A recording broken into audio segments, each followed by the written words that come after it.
una comunicación con el mundo astronómico.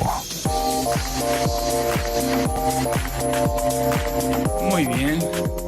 Ya estamos en contacto con la doctora Teresa Antoja. ¿Qué tal, Teresa? Qué placer estar en contacto contigo.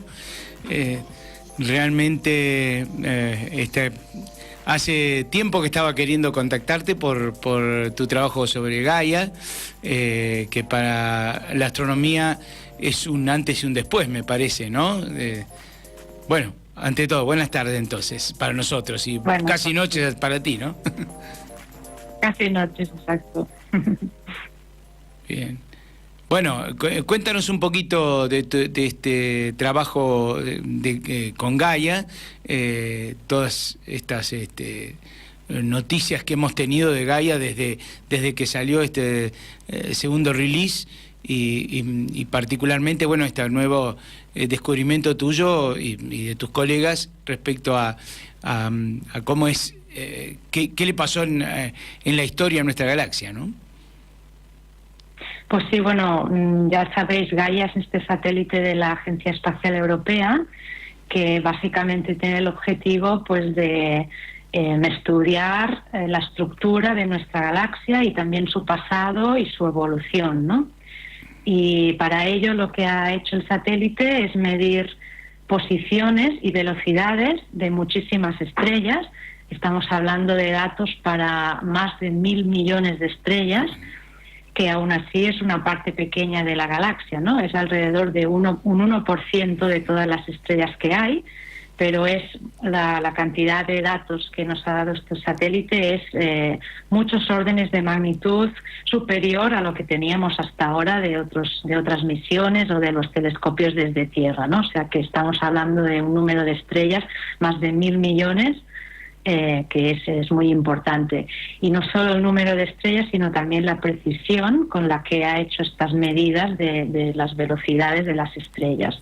Aparte de medir otras propiedades de las estrellas, como son los colores de las estrellas, las temperaturas, sus brillos también, que nos dan mucha información sobre las edades que tienen las estrellas, su composición química también.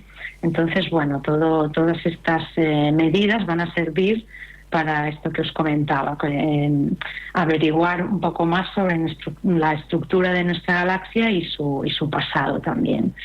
Y bueno, en particular el descubrimiento que se publica hoy precisamente, bueno, salió ayer ya en la versión online y hoy sale en la versión escrita, que es este descubrimiento de que la galaxia sufrió un impacto gravitatorio bastante importante en el pasado reciente.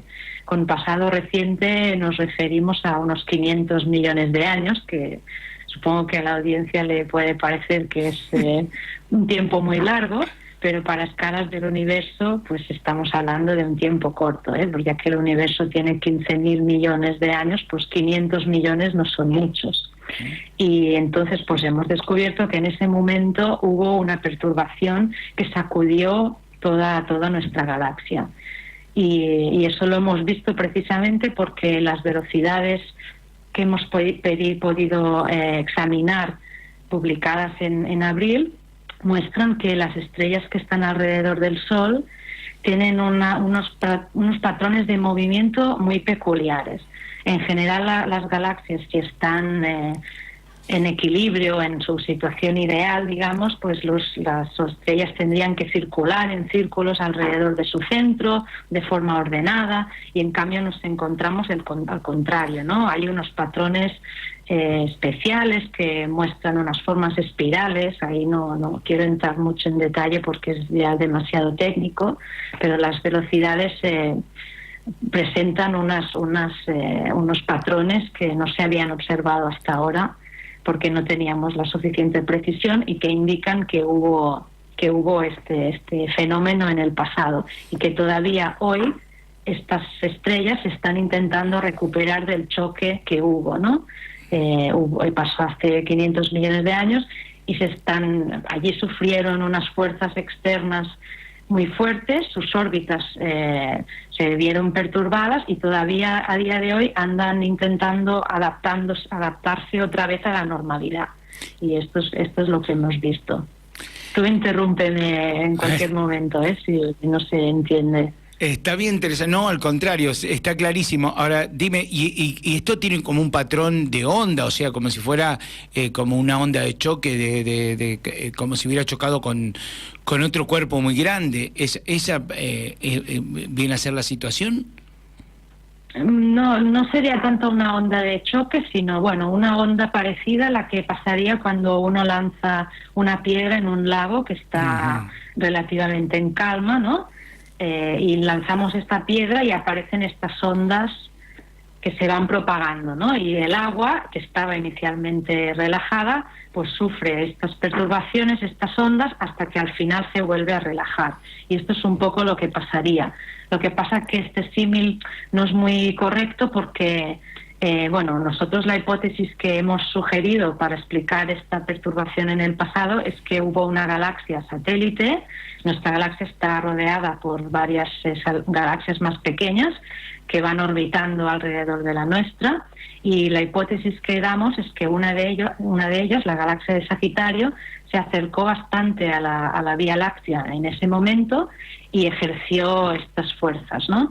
Entonces creemos que la galaxia no pasó por medio de nuestra galaxia, como pasa con esta piedra que lanzamos en el lago y cruza por el lago, ¿no? Sino que simplemente hubo un acercamiento, quizás sí que cruzó un poco el disco, pero por la parte muy externa, digamos que lo rozó.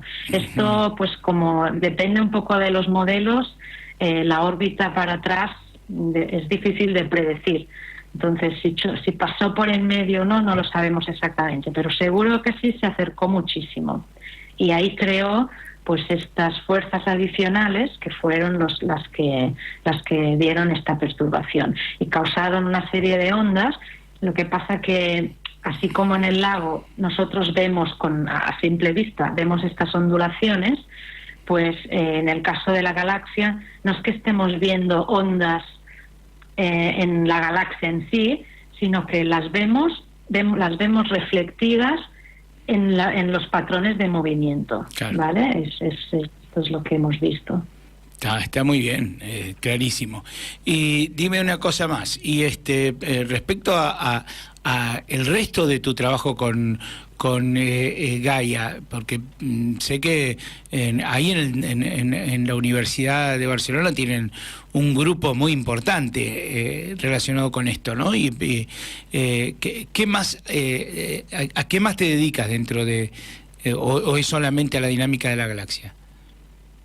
No, a ver, en Barcelona somos un equipo de unas 20 personas, más o menos la mitad somos científicos y la otra mitad son ingenieros, y hacemos los científicos mucha ciencia de dinámica. Yo básicamente me dedico a esto, dinámica galáctica, aunque puedo tocar diferentes temas, el disco, el halo de la galaxia, por ejemplo, pero también hacemos conjuntamente con los ingenieros todas las tareas por ejemplo, de validación de los datos, ¿no? Claro. Todos estos datos de Gaia han tenido que ser procesadas y al final del todo validadas antes de hacerlas públicas para controlar que todo estuviera bien, ¿no? Claro. Y ahí, por ejemplo, también desde Barcelona se prepara el archivo, el catálogo de Gaia, pues es de una cantidad de datos bastante importante, del orden del terabyte, y necesito pues un catálogo online, ¿no? Porque ya no se puede hacer como en misiones anteriores, que los catálogos se daban en CD-ROOMs, ¿no? Sí, y ahora pues está todo online en un sistema de computacional pues que está en Madrid, y todo esto se ha preparado también desde Barcelona, por ejemplo, ¿no? Por mencionar un par de tareas importantes que se hacen.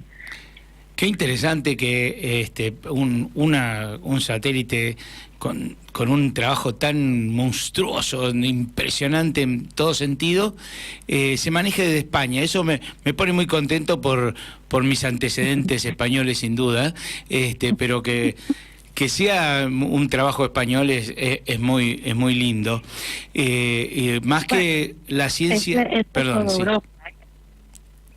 Claro, pero sin duda. La misión es Europa, pero España tiene una participación muy importante, eso es verdad, sí. Claro, bueno, y justamente en esta sonda que para mí hay un antes y un después, ¿no? O sea, no creo que pase desapercibido. Es como el Hubble, ¿no? Que, digamos, hay un antes y un después del Hubble, que, digamos, desde Galileo hasta el Hubble, la astronomía progresó un poquitito. Del Hubble en adelante progresó muchísimo, y creo que desde Gaia en adelante va a ser otro salto cuántico fundamental. Y bueno, qué suerte que has tenido de ser protagonista y jovencita, además. Sí, yo digo que obviamente pues no es para quitarnos mérito, pero a veces pienso que he estado en el lugar correcto, en el momento correcto, ¿no? Porque empecé la tesis en Barcelona cuando todavía toda la misión se estaba preparando, y pues han llegado los datos en un momento de mi carrera que soy lo suficientemente joven como para no tener toda la burocracia que tienen que hacer los seniors, y claro, pues eso, estoy en el momento correcto y el lugar correcto. Y relacionado con lo que tú decías del antes y el después, creo que muchas misiones han marcado un antes y un después, ¿no? Pero Gaia, creo que lo importante es que abarca tantos temas dentro de la astrofísica que marca un antes y un después en muchos ámbitos, ¿no? De la dinámica galáctica, por supuesto, porque es su principal objetivo, pero también de evolución estelar, que ya ha habido algunos resultados, pues que se ven unas secuencias de las enanas blancas que no se sabe bien qué es, o sea, desde física estelar a planetas, física fundamental, incluso sistemas de referencia, asteroides, o sea que es una misión que abarca muchos temas, y creo que en todos vamos a dar un salto importante, ¿no? Sí, inclusive también en la determinación de la constante de Hubble, ahora Hubble-Lemaitre, pero también en eso hemos tenido aquí una entrevista al doctor Lucas Macri, que es uno de los que está involucrado en eso, y nos contaba que, bueno, este es el principio, que todavía, porque ustedes todavía tienen que mejorar los datos más todavía, ¿no? Increíble eso. Sí. Quedan todavía, llevamos ya 22 meses, los datos que se publicaron en abril son correspondientes a 22 meses de misión, y ya se ha concedido una prórroga de 2 años más de misión, y está por ver si podría haber otra prórroga más. Y todo esto pues hace que se vayan a poder medir muchas más estrellas, y de las que ya se han medido vamos a superar otra vez la precisión, o sea que vamos a más, sí. Qué bueno. Y eso ves que llevamos realmente desde abril, sí que hubo la primera publicación en 2016, pero realmente la que ha dado el salto cualitativo en relación a los datos previos es este de abril, y llevamos pues 4 meses, ¿no? Y han habido ya centenares de papers con datos de Gaia y bastantes descubrimientos significativos, ¿no? O sea que esto es solo el principio. Sí. Ciertamente. Teresa, cuéntanos un poquito de tu vida, cómo te decidiste por estudiar gastronomía o digamos astrofísica, ¿no? Y cómo fue tu primer contacto con el cielo, con la observación o con lo que fuere. Pues a ver, yo creo que es difícil de analizar uno, ¿no? Cómo ha acabado aquí, pero yo creo que en mi casa, mi padre había estudiado arquitectura, tenía un montón de libros de física en casa, y yo me acuerdo que de pequeña, ya antes de dar física en el colegio, ya me los miraba, ¿no? Y me interesaba el tema. Y en general, pues las matemáticas me gustaban mucho. Y la astronomía pues también era una parte, claro, para mí la exploración del universo era de las partes de la física una de las que más me impresionaba, ¿no? Y es verdad que yo no he sido astrónoma, digamos, observacional, sino que más bien he estado haciendo trabajos delante del ordenador, o sea, esto del astrónomo romántico mirando por el telescopio, pues no es mi caso. Básicamente estamos analizando datos por ordenador, esto es lo que hacemos, pero sí que es verdad que de joven pues daba muchas rutas por la montaña, así durmiendo al aire libre, ¿no? Y me acuerdo de estar que todos mis compañeros de ruta pues dormían y yo me quedaba allí una hora mirando el cielo porque me parecía espectacular, ¿no? Y pues bueno, al final me decidí por hacer física y todo ya viene rodando porque, bueno, si te gusta la astronomía ya decides hacer el máster, el doctorado y luego los postdoctorados y te vas enganchando en la rueda y pues aquí estamos ahora. Bien. ¿Y el doctorado lo hiciste en Holanda o en Barcelona? No, en Barcelona. Lo hice en Barcelona y luego sí que me fui a Holanda 6 años. Uh-huh. Bueno, porque tengo unos saludos de un oyente nuestro muy especial, que es Federico García, que te conoció allí en Groningen. Claro. No sé si lo recuerdas. Muy bien. Bueno, es muy especial porque es mi hijo. Sí, bueno, y él además jugó a fútbol con mi pareja y se llevaron muy bien y claro que me acuerdo. Ah, qué bien, bien. Eso también es bueno. El fútbol claro. Nos gusta mucho.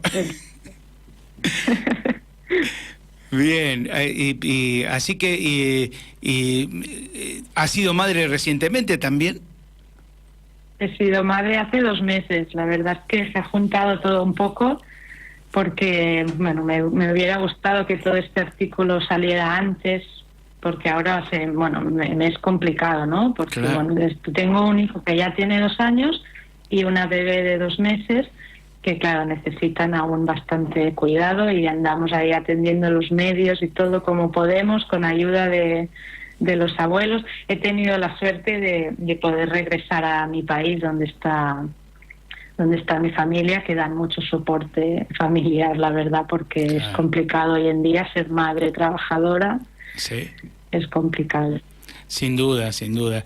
Te voy a hacer una última pregunta para dejarte ser madre como corresponde, porque ya esta hora para ustedes ya es una hora. Acá estamos al mediodía prácticamente, pero para ustedes claro. Ya empieza la hora que hay que bañar a los niños, etcétera, etcétera. Exactamente. Ahora cuando cuelgue justo voy a eso. Sí, esas cosas las conocemos los que hemos sido padres y además colaborativos, por cierto, ¿no?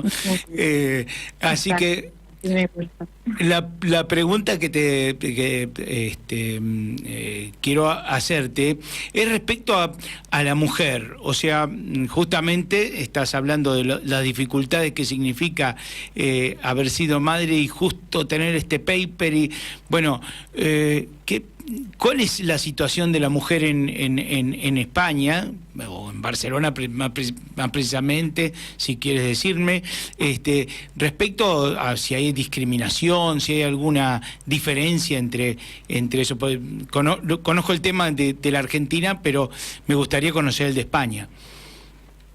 Bueno, yo creo que es muy parecido a muchos países, ¿no? Los altos cargos de cualquier sitio, tanto de empresas privadas como académicos, siempre el porcentaje de hombres es muy, muy mayoritario. Las mujeres que hacen investigación, la mayoría lo dejan, más que nada en los momentos en que empiezan a ser madres y eso van dejando sus carreras para hacer otras cosas, ¿no? O otras cosas más estables o en la empresa privada o donde sea. Yo creo que, discriminación directa no podemos decir que la haya. Y yo nunca en mi vida de académica he experimentado ningún tipo de discriminación directa, pero está la indirecta, ¿no? Porque si no hay ayudas para las madres que tienen hijos y quieren seguir su carrera, en este caso sí que empiezan a haber algunas becas, ¿no? Por ejemplo, europeas, que tienen en cuenta los posibles breaks que hayas hecho por maternidad y te dan un poco de compensación en este sentido, ¿no? Qué bueno. Pero falta mucho por hacer y la desventaja que tenemos de repente parar 6 meses nuestra carrera, al final no es tanto cuando lo miras a lo largo de toda la vida de investigación, ¿no? Pero sí que son 6 meses en que vas un poco loca intentando estar al día de lo que va saliendo para no perderte, Claro. intentando pues mantener los contactos, intentando, pues no sé, si tienes un estudiante de doctorado como me pasa a mí ahora, pues todo el día ando sufriendo porque no le Claro. estoy atendiendo bien, ¿no? Toda una serie de cosas. Y claro, la inestabilidad pues tampoco ayuda, porque vamos de contratos, yo no estoy en contrato fijo, por ejemplo, ¿no? Y vamos me van saliendo cosas porque siempre es de 2 años en 2 años. Entonces, bueno, hay mucho que mejorar, desde luego, muchísimo. Sin duda, sin duda. Bueno, Teresa, te dejo tranquila, hacer de madre, que es la otra actividad, y te agradezco enormemente esta entrevista, y bueno, estaremos en contacto cuando te reintegres, te voy a molestar otra vez. Muy bien, encantada, un placer, muchas gracias. Oh, gracias a ti. Bien. Gracias a Dios. Bueno, realmente hemos tenido una hermosa entrevista con la doctora Teresa Antoja, de la Universidad de Barcelona, que es una brillante científica y muy joven, como han podido ver. Así que, bueno, ha sido algo que yo deseaba hace mucho, porque es una de las grandes protagonistas de esta sonda Gaia. Así que bueno, ahí estamos. Diego, creo que nos hemos pasado un par de minutos No, por favor, del informativo. Ningún problema, estamos bien. Bueno, Los chicos nos perfecto. esperan ahí para las noticias. Bueno, a la vuelta tenemos unos minutitos más, ¿no? Genial, sí, queda una noticia Así suya. es, Así exactamente. que es importante. Así que hacemos una pequeña pausa y ya Bueno. retornamos en tu espacio, Jaime. Bueno, muchísimas gracias, Diego.